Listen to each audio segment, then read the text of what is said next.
Your doctor has recommended that you have a kidney stone procedure. This video is intended to help you understand treatment options you may be considering. First, let's review some information about your body and why a procedure may be needed. The normal body has 2 kidneys, in the middle of the back, under the lowest ribs. Kidneys filter and clean blood to make urine. Ureters drain urine from the kidneys to the bladder. The bladder empties urine from the body through another tube called the urethra. The urinary tract includes all of these structures: the kidneys, ureters, bladder, and urethra. Kidney stones start as tiny crystals of minerals that stick together when urine is concentrated. This happens with dehydration. Crystals build into stones as more minerals deposit, similar to how a pearl builds in an oyster. Most small stones pass out of the body carried by urine. Larger stones tend to remain in the kidney or become stuck as they move down the ureter. About 1 in 10 people are affected by kidney stones in their lifetime. Dehydration, family history, and some medical conditions increase the risk of stone formation. Symptoms and problems often begin when urine flow is blocked by a stone. This can lead to severe pain, complicated infection, and blood in the urine. These problem stones are a risk for kidney damage. Many of these stones eventually pass without surgery. This is called expectant management. Medications may be prescribed for pain, infection, and to help the stone pass. Rest, heat, and ice may also be recommended. It can take days to weeks for some small stones to pass on their own. Surgical treatment can be necessary when a small stone doesn't pass with expectant management. For stones too large to pass on their own, any stone causing infection with fever, and for uncontrolled pain, especially with nausea and vomiting.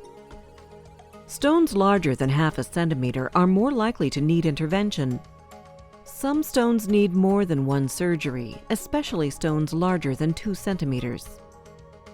Procedures for managing kidney stones that may be considered include cystoscopy, ureteroscopy, stent placement, PCNL, ESWL. We will discuss each of these in more detail to gain a better understanding of how, when, and why they may be used. Most of these procedures are performed using scopes, long instruments with a light and a camera. The surgeon uses different scopes for different functions to see and operate on places inside the urinary tract. Cystoscopy is the most basic procedure on the list. The surgeon uses a scope to look inside the urethra and bladder for stones and other problems. When needed, guide wires and dilators are passed through the cystoscope into the ureter. During a ureteroscopy, a thinner scope is used. This is guided further through the bladder into the ureter and sometimes up to the kidney. Once kidney stones are reached, other tools are used to break the stones apart and pull the pieces out. Large stones in the kidney and high in the ureter can require a more invasive approach. A PCNL procedure is done using a scope guided through a tube in the back directly into the kidney.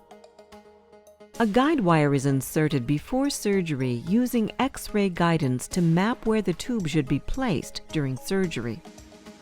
This may be done in a separate radiology suite or in the operating room just before surgery.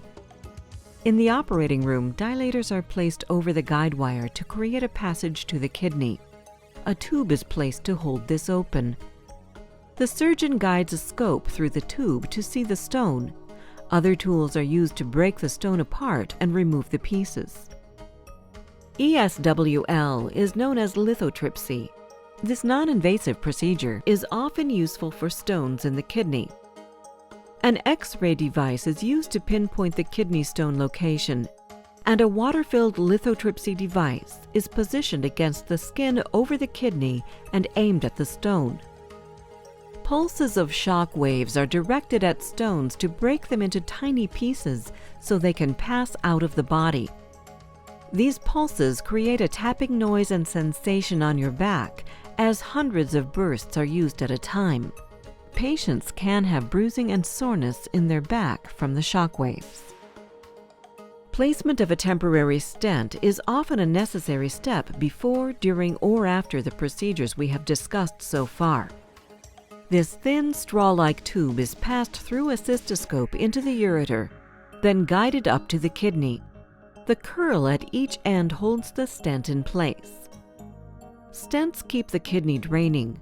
They are temporary but may be needed for days or weeks. Stents can relieve stone pain and dilate the ureter to help a stone pass. Stents are placed while an infection is being treated before a stone can be removed. Stents are also needed while the ureter heals after some procedures.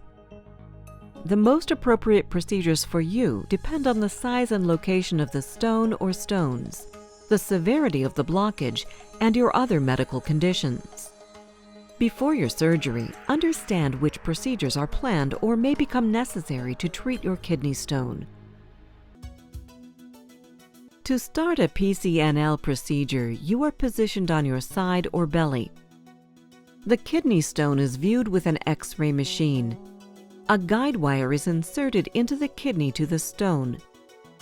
To place the tube, dilators are placed over the wire to make a larger path for the guide tube. A small incision is needed to pass the tube into the kidney over the wire. The wire is pulled and a scope is passed through the tube to see and work on the stone. A variety of tools may be used to break the stone into pieces.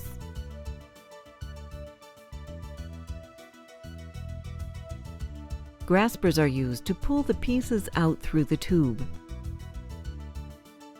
When the kidney is clear, a drain is placed.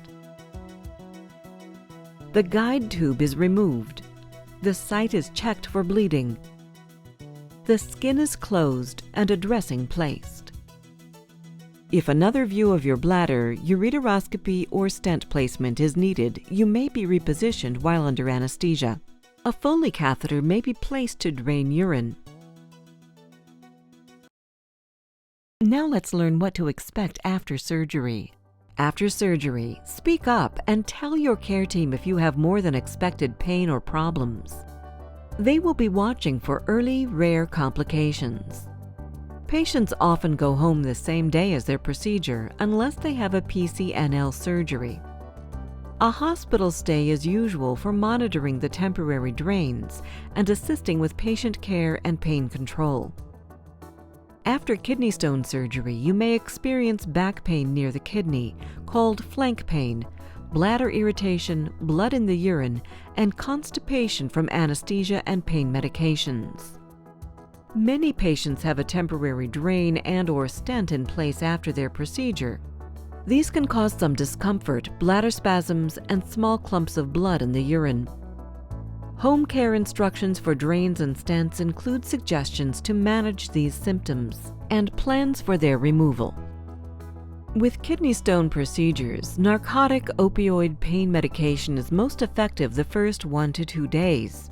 After that, narcotic medication worsens constipation and has other side effects. For this reason, you may receive a limited number of tablets with your prescription. Use all medication with care and only as instructed by your surgeon. The best way to manage pain and prevent problems is to drink water throughout the day to flush traces of stones and blood. Avoid soda, caffeine, and alcohol, and rest as needed. Reclining with a heating pad or ice can be very helpful. Both heat and ice must be used carefully and as instructed to avoid accidental injury. Always place a towel first against the skin. Never sleep on or with a heating pad. All surgery has some risk of complication. Rare but serious problems related to kidney stone procedures can include damage to the kidney, ureter, bladder, or other nearby structures, bleeding, and infection. Let's review some risks that are more specific to each procedure. Cystoscopy risks are rare but include possible injury to the urethra or bladder, bleeding, and urinary tract infection. If a ureteroscopy is performed, the risks also include residual stones, a tear or hole in the ureter, scar tissue called a stricture making the ureter narrow, stent pain, infection and bleeding. Sometimes another procedure is needed to correct some problems. PCNL procedure risks also include the rare possibility of serious infection, major bleeding requiring blood transfusions, and damage to a nearby organ, such as the colon. To repair these problems, a more invasive open procedure can be required, even rarely leading to removal of the kidney. But the most common risks after PCNL are of pain from the stent and drains, and residual stones if the stone could not be completely removed. The least invasive procedure, lithotripsy, has risks that include tiny stone pieces piling up in the ureter that can require another procedure to treat. Rarely, a large bruise on the kidney can form. And very rarely, an increase in blood pressure has been seen in some patients after many lithotripsy procedures. There appears to be no significant effect on diabetes, although this was a concern years ago. A patient's personal risk of complications is related to their overall health, the size and location of their kidney stone or stones, and the experience of their surgeon. The larger the stone, the more difficult it will be to remove. Additional surgery at a later date can be needed following any kidney stone procedure, most often to remove stone pieces called residual stones, to remove or replace a stent, and/or place a new stent. A blood clot or DVT can form in the legs or pelvis during or after any surgery. It can cause a lung complication called a PE or pulmonary embolism. Steps are taken by your care team to help avoid this complication. Call your doctor if you have trouble with diarrhea, vomiting, or worsening constipation. Call if you cannot urinate or are constantly leaking. If you have a stent, it may have moved out of position. Call if you have a fever, back or belly pain that is getting worse even with heat, rest, and medication. Call 911 if you have chest pain, shortness of breath, dizziness, bleeding that doesn't stop, and any other sign that you may be having a complication from the procedure. Hospital admission, medication, or surgery may be needed to correct some problems. You can help your body heal. Eat healthy foods. Avoid junk food, sugary drinks, and don't smoke. Smoking and high blood sugar both slow healing. Up to 50% or 1 in 2 people that have a kidney stone will develop another within 5 years. To prevent more stones, continue to drink plenty of water every day. Learn about your stone type. If needed, you may collect pieces of stone with a strainer when you urinate for testing. Some stones can be dissolved or prevented with medication. As always, ask if you have questions. To avoid cancellation or complications from anesthesia or your procedure, your job as the patient is to not eat, drink, or chew gum after midnight, the night before the procedure, unless you are given different instructions. Take only medications you were told to on the morning of the procedure with a sip of water. Follow instructions regarding aspirin and blood thinners before surgery, and arrive on time. You should be ready to verify or confirm your list of medical problems and surgeries, all of your medications, including vitamins and supplements, your current smoking, alcohol, and drug use, and all allergies, especially to medications, latex, and tape. All surgery and anesthesia have a small but possible risk of serious injury, even some problems very rarely leading to death. It is your job to speak up and ask your surgeon if you still have questions about why this surgery is being recommended for you, the risks and alternatives. This video is intended as a tool to help you better understand the procedure that you are scheduled to have or are considering. It is not intended to replace any discussion, decision-making, or advice of your physician.